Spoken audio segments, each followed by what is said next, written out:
everyone. Good morning. Thank you for being here today.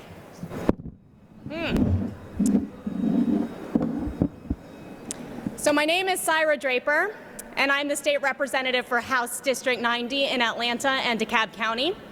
And I feel very privileged to represent a district that is the home to many federal workers, civil servants who are committed to the public interest. And among the many civil servants in Georgia, more than 10,000 work for the Centers for Disease Control and Prevention, the agency charged with protecting Americans from outbreaks and other public health threats. Some of the most brilliant doctors and scientists in the world. We are here today because the so-called Department of Government Efficiency is firing federal workers indiscriminately. They are gutting programs without considering their impact. Make no bones about it, the way this is taking place is unnecessarily cruel, unnecessarily chaotic, and unnecessarily reckless. Reject the notion that the tactics used by DOJ are about efficiency or about simply trimming the fat. Though that is in line with that is the line that the public is being sold, the facts show otherwise. There is nothing efficient about sending critical government agencies into a tailspin. To quote a former CDC employee, if you want to lose weight, you don't do it by cutting off your legs. Last week, approximately 1,300 CDC workers were fired. We do not know the exact number because DOJ hasn't provided the CDC a list of who it terminated. Managers found out that team members had been fired because they emailed them and got a bounce back saying the email address no longer exists. These Georgians were fired without any regard for their job performance and seemingly any regard for the critical nature of their work. Within minutes of being informed they had been terminated, their computer access was turned off with no opportunity to transfer files and information to their colleagues. Multi-year-long projects and data sets gone. Those who survived the first round of layoffs are terrified to speak out about what is going on in fear of retaliation. They are under immense pressure to voluntarily resign from their posts or risk being fired in the near future. And those who are abruptly terminated are trying to figure out how they will pay their mortgage or their rent, find a new job in their field, secure health care for themselves and for their families. They have gone from having stable careers to having their livelihoods turned upside down. The human toll of these haphazard mass layoffs cannot be understated. And the financial toll to Georgia families and the greater Georgia economy is still unfolding. And critically, there are public health consequences to DOJ's sledgehammer approach to the CDC as well. Public health consequences not only for Georgia, but for the entire country. So to delve into that point, I am pleased to have with me today several public health experts. Dr. John Besser is a PhD lab expert who will speak with you about some of the critical functions that the CDC carries out. Then, Dr. Katrina Kretzinger, who is an infectious disease expert, will talk about the serious health risks on our immediate horizon. And finally, Dr. Carlos Del Rio, the Chief of Medicine at Emory University and Professor of Epidemiology at Rollins School of Public Health, and the past president of the Infectious Diseases Society of America, will speak to the importance of the public health workforce. We will hear from Dr. Besser first.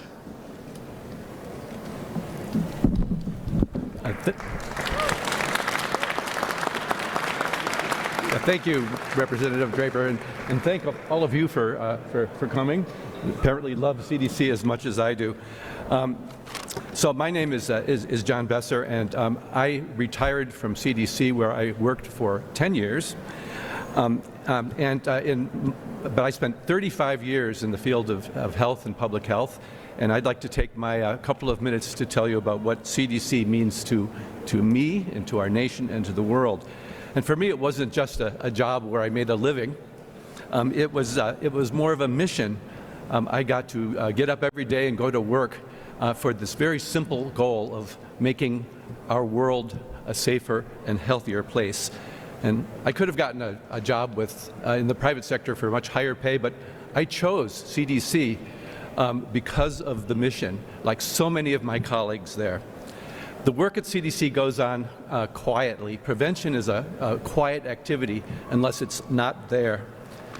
My passion for CDC started long before I worked here. I was at the Minnesota Department of Health for 20 years.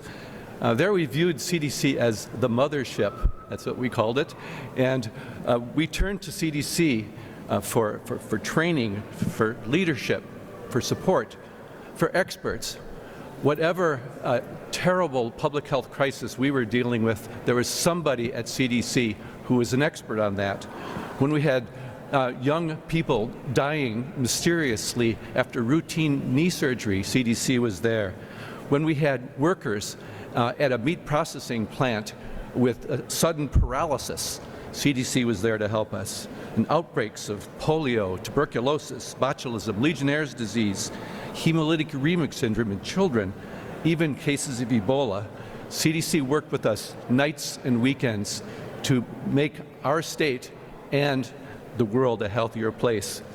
We used to jokingly call ourselves the CDC of the North, because we actually functioned much like CDC for the hospitals within our state. But this isn't a joke to countries around the world who have actually adopted versions of the name Centers for Disease Control. There's the China CDC, Taiwan, India, Nigeria, the Republic of Georgia, and even the European CDC. That's because this is the most respected public health institution in the world. When coming to CDC, I focused on foodborne disease, and you may not realize that CDC actually has no regulatory authority in the area of foodborne disease, but every single American, every Georgian benefits by this relatively small program at CDC, which is just one of many, many programs. One of the activities of CDC is to detect and investigate outbreaks. And this allows investigators to find previously unrecognized problems in the food supply, problems that can be fixed and that could make millions of people ill. Every major commodity you can think of has been improved for the rest of our lives because of these investigations in poultry, beef, melons, leafy greens, tree nuts, stone fruit, flour, cheese, dairy, spices, ready-to-eat foods, all safer because of the activity of CDC and its state sponsors. You see this in the news all the time. You see about outbreaks of foodborne disease, salmonellosis, listeriosis. What you don't see is that there's between 30 and 60 investigations, multi-state, multinational investigations every single week. And most of them are quietly under the radar. But these change the economics of food production. It makes it cheaper to produce safe food than to produce unsafe food. It protects the food industry by creating a level playing field for those responsible producers. And it helps prevent collapse of entire commodities when there's a problem. When I go onto the CDC campus, I feel really grateful to have worked in a place where I can work and make a difference. And I feel really proud to be in the most respected public health institution in the world. Thank you.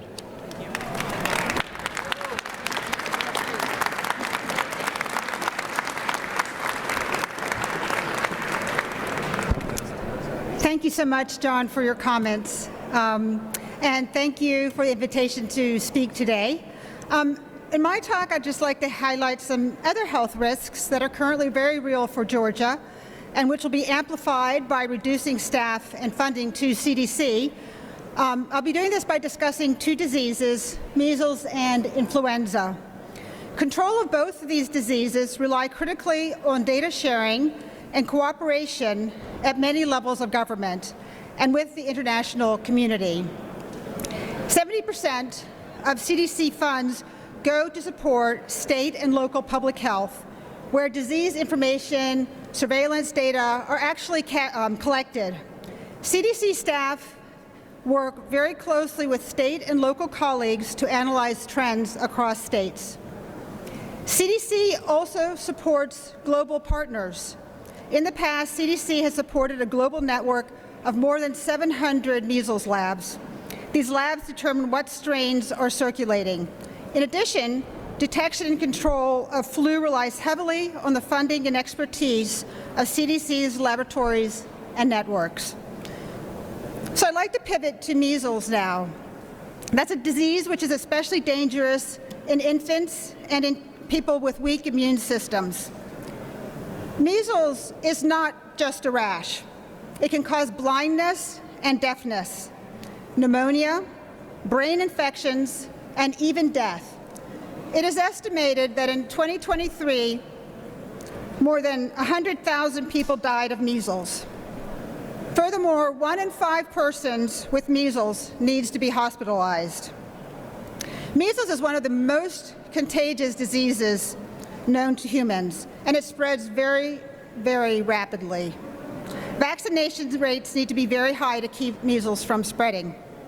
Luckily, we have an extremely effective and safe vaccine.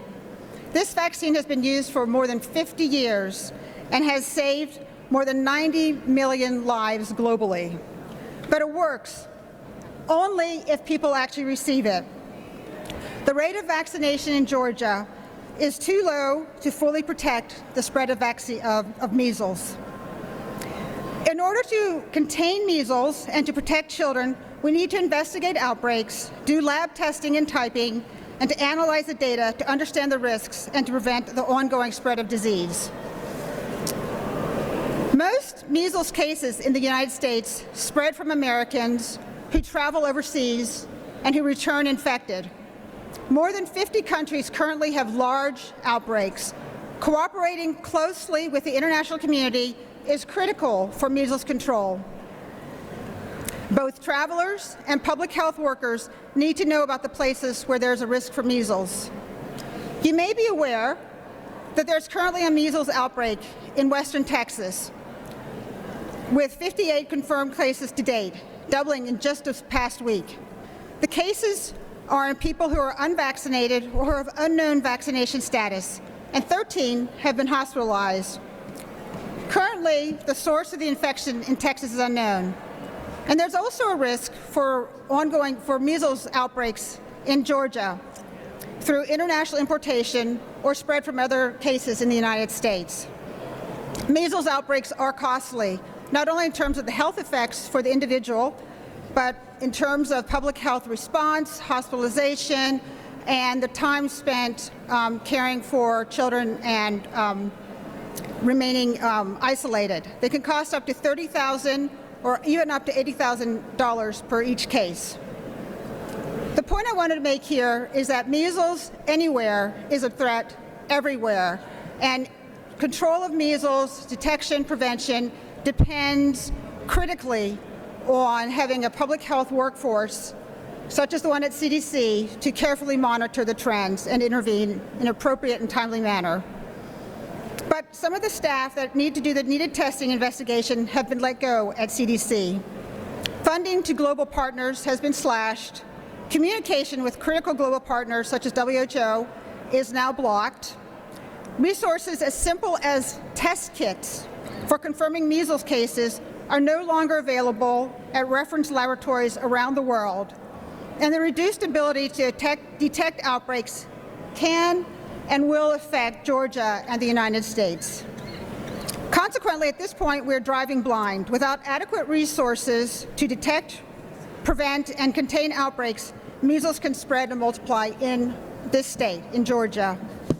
And I just wanted to talk really briefly about influenza as well before I turn the floor to Dr. Del Rio. As you may know, this has been a really tough flu season. Flu has caused 29 million illnesses, 370,000 hospitalization, and 16,000 deaths since the start of October this year. The flu vaccine doesn't always prevent infection, but it dramatically reduces the risk of hospitalization and death. But despite this, the administration has decided to terminate CDC's flu vaccination promotion campaign. More alarmingly, avian flu, or the bird flu, is circulating this year, mostly among poultry and among dairy cattle.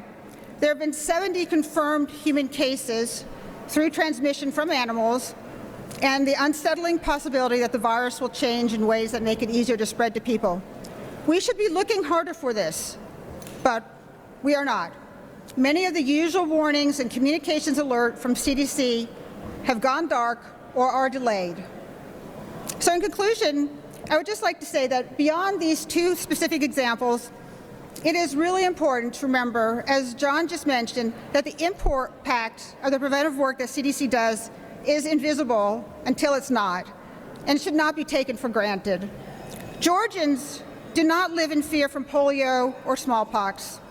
And as Dr. Besser explained, our food supply is closely monitored for safety. CDC staff work tirelessly to identify and control health risks. In conclusion, I just wanted to say that CDC's ability to protect the health of Americans will be critically compromised by funding and staff cuts. Thank you very much.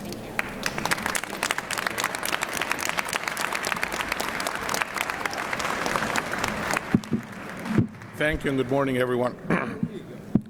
As you heard before, my name is Carlos Del Rio. I'm an infectious disease physician and the past president of the Infectious Society of America. I do not work at CDC, have never worked at CDC. So why do I care about CDC? Well, I think that for those of us that have Atlanta as our home, CDC is really personal, right? Many of the career employees of the agency are our friends, our neighbors, and our trusted colleagues. And as you heard before, CDC is home of some of the leading experts in public health, not only locally, but globally. When the world looks at what to do when a disease outbreak occurs, it frequently does not look at WHO, it looks at the CDC. And as you heard before, there's CDC in many other countries. There's a CDC Africa, there's a CDC in many countries around the world with the name CDC, in great part because it's a brand. CDC is a brand. It means something. It means excellence in public health. So why do I think of CDC as so critically important? Well, because the work that CDC does impacts all of us on a daily basis. You heard about it in food safety. You hear about it in a variety of different public health programs. But when public health is working at its best, as you heard from John, you don't see it. I think about public health a little bit like the fire department. When the fire codes are followed, when there's no fires, everything is fine. But when there's a fire, you want to have the fire department there. And when there's an outbreak, you want to have the CDC there. And we're facing multiple outbreaks. Measles, bird flu, influenza. There's an outbreak of Marburg in the DRC. There's an outbreak of Mpox and Clade 1 in Congo. So I can go on and on. So whatever happens globally, we have to remember it's a plane away from us. It's a plane away from this country. And here in Atlanta, yes, good news is we have one of the busiest airports in the world. Yes, it also means that everybody from anywhere around the world can potentially be here with a transmissible agent. So what's the importance of CDC? CDC is there to protect the health of Americans. And they do it on a daily basis, working tirelessly. I remember back in 2011, during the bioterrorism attacks, friends and colleagues at CDC were not working 8 to 5. They were working 24 hours a day trying to figure out what was going on. They were working 24 hours a day to prevent what was really causing enormous panic in the population of what was going on with, first it was anthrax, then people worried about smallpox, then people worried about something else. And the CDC people worked tirelessly, not only to detect and figure out what the outbreak was, but also to stop it and to prevent it from happening. Now, the fourth thing that CDC does, and I want to talk about, is training. CDC is there to train the next generation of public health leaders. And many people have been trained at CDC and have gone on to public health, not only here in the state of Georgia, but throughout the nation. So the nation public health workforce, in great part, really depends on what I would call CDC University. And that CDC University, this, one of its flagship programs is what's called the Epidemic Intelligence Service. It's training that next generation of public health leaders who then go on, they're training what to do, just like a surgeon gets trained on how to do surgeries. The EIS officers get trained on how to do outbreak investigations, how to apply public health. But they also have training in laboratory science, and they also have other trainings. And in fact, the CDC training is so respected that around the world, there's programs called the FETP, the Field Epidemiology Training Programs, that many countries have implemented using CDC as a model to replicate globally. So this is something that if you stop the training of the next generation, you essentially are preventing future people from getting employed in the field of public health. And believe me, when there's an outbreak, you want public health experts who are highly trained and ready to respond. It's not like you can train them overnight. It requires multiple years of training, expertise, and development in order to get to that. So the training that CDC does, so a lot of the people that were let go were in their first year, were recently employed. Many of them were there for their training. So when you let go, it's like, if we said in a university, well, everybody that's brand new is going to let go. Well, a lot of them are going to be the brand new students, right? They just started. That's not a very good idea when you think about the importance of training in developing the next generation. So I just want to end by saying, first of all, that I have deep respect, not only for what CDC does, but respect and admiration for the CDC employees and what they have contributed to the health of our nation. And I just hope that they will continue to do the same in the years to come. Thank you very much.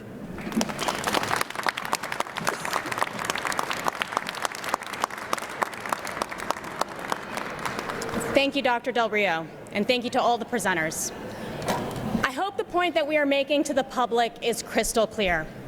These layoffs will not just affect federal workers, the ripple effect is going to hit all of us. And if it's not a public health crisis, I have to ask, are you okay with the DOGE approach being used when it comes to air travel safety? With the agency that secures our national stockpile of nuclear weapons? Yesterday, the New York Times reported drastic layoffs planned for the federal office that funds recovery from natural disasters like Hurricane Helene.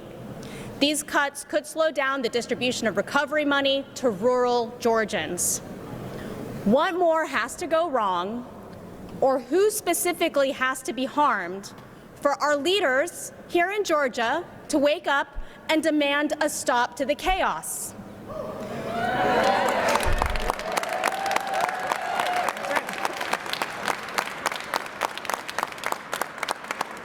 Because the reality is, I can speak from this podium all day long, but that's not likely to make a difference with Donald Trump and Elon Musk. On the other hand, there are statewide leaders here in Georgia, like the governor, like the lieutenant governor, who have direct lines of communication and personal relationships with the current administration.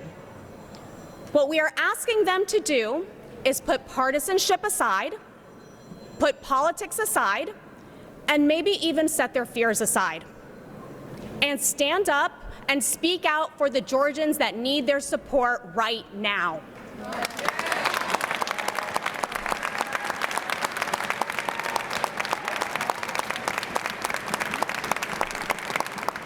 Demand an end to the indiscriminate layoffs, call for the reversal of the layoffs that have already happened, and if there is a desire to streamline government, insist that it is done in a way that is respectful to the critical functions of these agencies and that treats Georgians with the dignity that they deserve.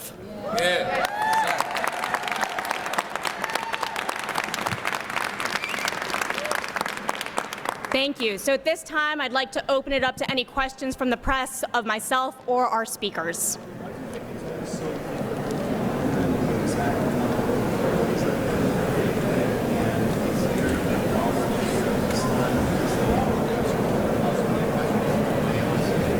Okay, So the question is, why has it been so difficult to determine how many layoffs there have been, and is there a dollar figure for the impact of these layoffs? And I'll start, and if anybody wants to come in, they can too.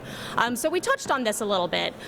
These layoffs are so haphazard. There's no strategy. There's no lists. We literally do not know who has been laid off because DOJ has not let the CDC know who has been laid off. Again, people are emailing their fellow employees, their colleagues, and they're getting back return emails saying this email does not exist. So it is a symptom of the chaos that is DOJ. And to me, that is the opposite of government efficiency. It's government destruction. As far as a number figure, I think that is still being felt, right? There is such an interrelation between the CDC and the funding cuts and the grants that are given to other health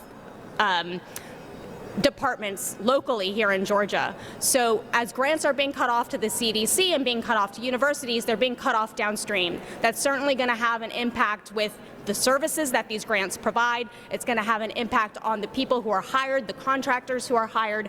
So we are still feeling the effects, and they are going to continue to amplify. Does anybody have anything to add?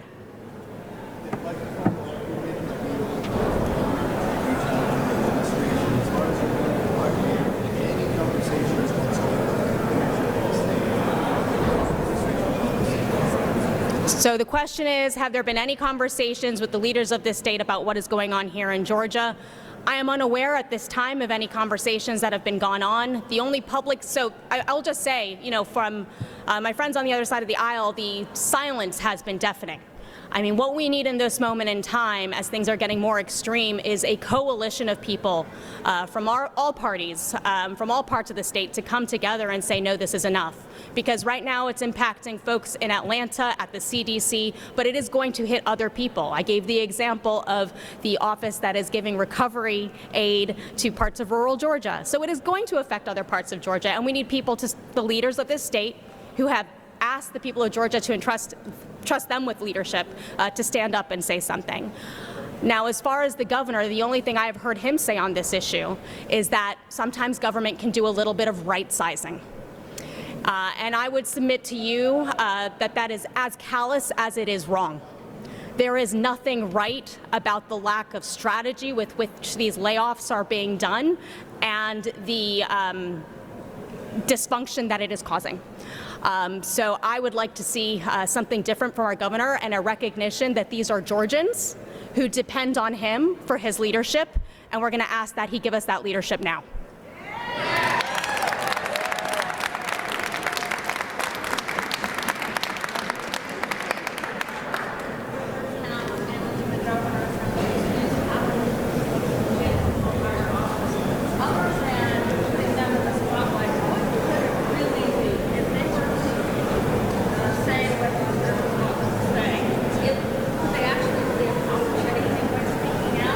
The question is, could they accomplish something by speaking out? I would say, what is happening if everybody is silent, right? We have seen throughout history, when people remain silent, the oppressors are allowed to win.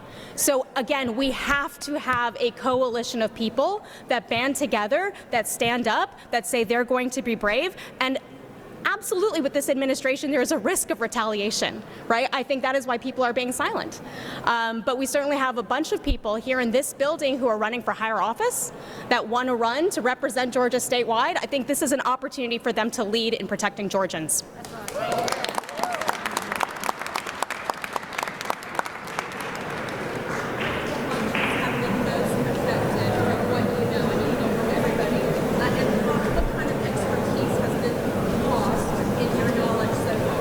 So which critical functions have been affected and what expertise has been lost? Do one of my friends here want to address that question, who might have more knowledge?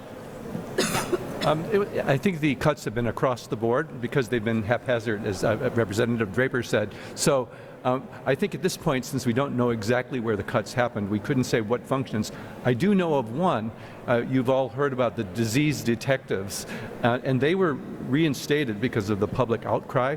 But there's a laboratory version of that called LLS. They're young, bright people from around the country who serve much the same function, and the first year of that class is gone. So I can tell you the next generation will be in trouble.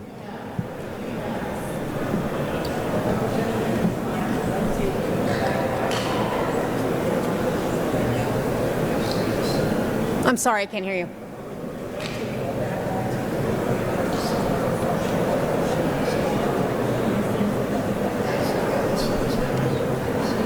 Is that in the Senate? Yes.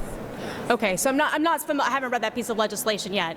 What I will say is I don't think anybody here is against the idea of efficiency in government, right? There's absolutely a way to approach this that is thoughtful, that is strategic, that audits what is happening, that gets to know what these incredible, brilliant employees are actually doing on a day-to-day basis, what services they provide the public, and how can we make it more efficient. I just want to be very clear that is not what is going on with DOGE. So to answer your question, if there's an attempt to do that at the state level that is thoughtful and strategic, I would certainly be in favor for that. But very clearly, that is not what is happening at the CDC. Representative Draper, Congressman Collins was here yesterday talking with Sal Manti, and his reaction specifically on CDC was that those employees were being find work in the private sector. Your reaction? I mean, maybe they will, maybe they won't, but look, I said this to Patricia the other day. In this state, if there had been a manufacturing plant that opened up and gave 1,300 jobs, the governor would have issued a press release. He would have come down to the Capitol and talked about it in the state of the state. We would be celebrating 1,300 new jobs coming to Georgia. But 1,300 jobs are lost overnight for indiscriminate reasons, and there's silence or there's acceptance. That's unacceptable. So, you know, our unemployment rate is very important. The economy is very important here in Georgia, and whether these people are able to get jobs right away or not is immaterial. I also want to say, look, the folks that are in these jobs are in this for the love of the mission. It is for the love of public health, right? And I am so grateful to them that they have that passion, because the work they do is incredibly important. So I just think that's an immaterial point. Yeah. There are some functions that have already been impacted, but it's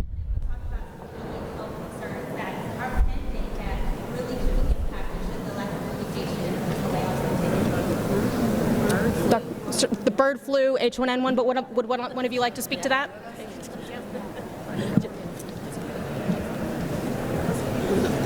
You know, you can make predictions. You cannot make predictions. The reality is, as I said, public health is like having your fire department, right? It's almost like you're asking me, well, do you know where a fire is going to come next? You really don't. But it's important to have, in order to keep people healthy, you need to have a strong public health. You heard about things that are happening right now, but other things could happen. I mean, on a continuous basis, when we saw a COVID emerge, nobody was predicting that.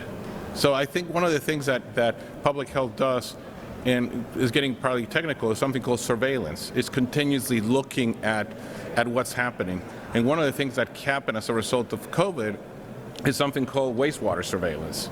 So actually they collect basically poop, you know, from around the nation in different toilets. They take that and then they analyze it in laboratories, and then they're able to say, well, it looks like this thing is going up here or that thing is going up there. A lot of that data, a lot of that surveillance is then centralized by CDC, analyzed, and then that's translated into actions in public health. So it's hard to know what's going to happen next, but what we know for sure is that always something is happening. Always something is. The microbial world is continuously in a, I would say there's a, almost like this continuous fight between us and microbes, right? We are sharing an environment, and as things happen, as we invade certain environments, as something happens, as we eat certain foods, we have travel, the environment has changed dramatically. You know, it used to be that in 1918, when the famous Spanish flu outbreak occurred, it required several months for people to come on a ship and come to this country and bring it. Nowadays, you can get on a plane today in, you know, anywhere in Africa, and within 24 hours you're here in this country. So again, you really don't know what's going to happen, but you need to have that line of defense to be ready at all times. America was worried about the cost of eggs. Just wait till there's a salmonella outbreak with eggs, right? Yep.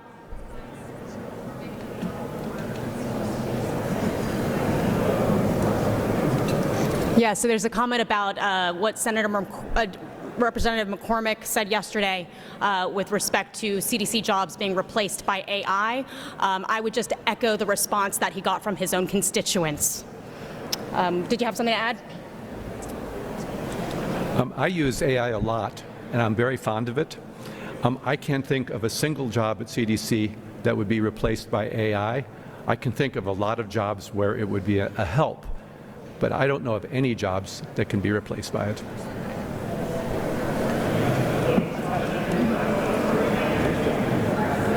Right, well, thank you everyone for being here. Thank you for every one of you for being here. You are heroes. Thank you.